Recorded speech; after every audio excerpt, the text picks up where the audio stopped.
So my name is Justas Poderys. I'm the CEO of a company called Monopulse, and we are producing drones for surveillance tasks and mainly work with military and government customers.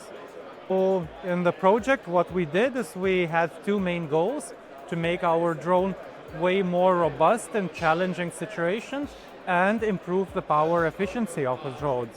And in the project, what we did is we had some engineering hours which allowed us to achieve an IP rating for our drone, meaning that we can work in rain and in dust conditions. And in addition to a collaboration with Danish Technical Institute, we had a whole program about how to charge our drone batteries in the most efficient way to achieve as long flight time as possible. It allowed us to make our product much better, much more competitive. I can easily say we generated more sales because we could show that we can operate in all weather conditions, and of course increase collaboration between the ecosystem partners in Denmark working in drone and related technologies. I could recommend 100% to apply for it.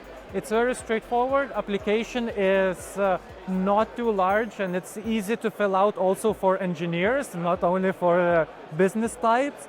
And then the monthly reporting is very easy, and the end of project reporting was also very smooth, and it did not require too much of company resources and time. So very much recommended.